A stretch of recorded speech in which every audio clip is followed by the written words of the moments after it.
Hello everybody! I'm very new here in TikTok and I don't have a niche yet kasi ang dami kong interests sa life. Pero may dumaan sa For You page ko and it's about the flatline issue ng isang student nurse content creator.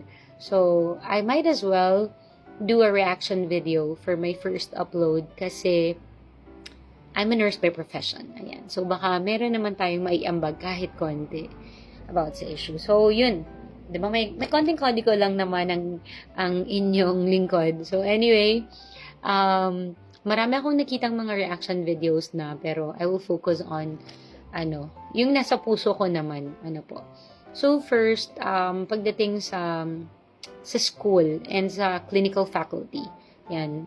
Kasi marami sigurong nagtataka na nasa medical field din na nasan kaya yung clinical instructor nung bata? Kasi 'di ba, parang paano niya nagawa yun na nakapag-capture pa siya ng mga moments na ganun?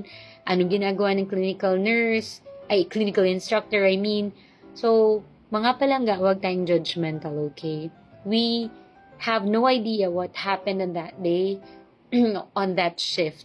Kasi alam naman natin na hindi naman nakabuntot talaga sa atin ang ating mga clinical instructors all the time. Kasi marami din silang ginagawa. Especially if maraming students na hinahandle. So, I'm sure walang pagkukulang ang ang clinical instructor ng batang yun. And I'm sure yung batang yun mabait din. Okay? So, ganito na lang ang aking piece of advice lang po. In general, sa nursing community, especially sa clinical faculties, siguro po, we can make a policy regarding the use of cell phones during clinical duty kasi kung hindi naman siya kailangan sa for educational purposes sa hospital setting and kahit sa community setting basta sensitive yung topic or yung venue, kung hindi naman kailangan ang gamit ng phone, let's not allow na lang our student nurses. Kasi, di ba, we really uphold confidentiality issue so much sa code of ethics natin as medical professionals. Napakahalaga yun. So, para ma-prevent na lang siguro, let's make a policy na kung hindi naman need at hindi naman inallow ng clinical instructor yung gamit ng phone, wag na lang din. And yung sa part naman siguro ng mga students, ask permission from the clinical instructors during clinical hours. If gagamitin nyo yung phone nyo for recording purposes or kung ano man yan. Kasi you can never go wrong pag humingi kayo ng permission. Okay, mga palangga? Yan. Second, sa mga student nurses ko, okay, mga palangga, makinig kayo.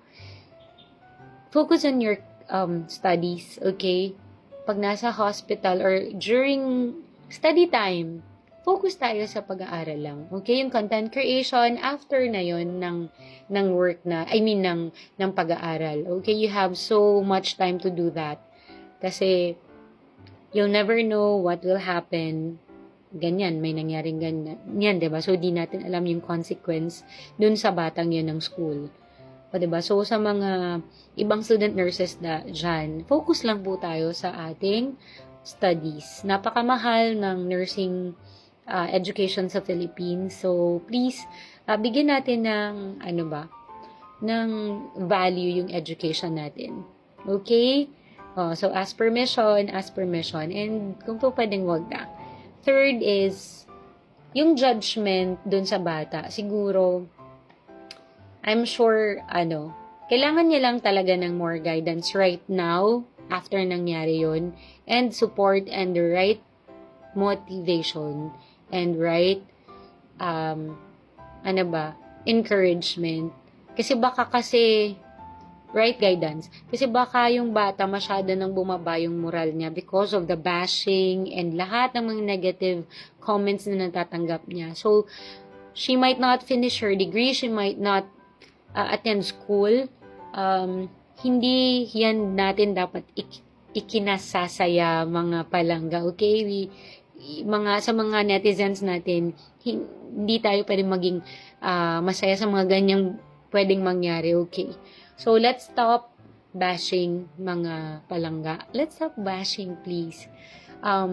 Forgiveness is a very good key to happiness, okay? So, let's give her a second chance. Everybody deserves a second chance. Hindi niya naman ginawa pa yung worst kind of pagkakamali sa mundong ito, okay? So, kung ang Diyos nga ay nakapagpatawad, tayo pa kaya? Siguro let the school, let the hospital facility, or lahat ng involved, mag-usap-usap sa kanila. Ibigay na natin yun sa kanila, mga palangga. Huwag na tayong makisaw-saw dun. Right now, ang social media is a very, very instrumental tool siya sa buhay ng tao. So, if we want positive things to happen sa mundong ito, let's make social media as a tool, as a good tool, no, for happiness, for peace, for sharing good things, and yan, tama na yung bashing sa bata. Tama na. Okay, nagkamali siya. She learned her lesson really hard. So, yun lang naman.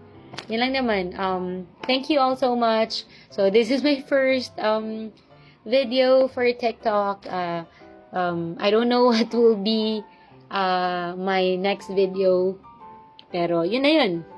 Pasensya na sa mga paano ba, very raw to. I won't edit this video, mga friends. Ayan, mahirap pala mag-video, mga palangga.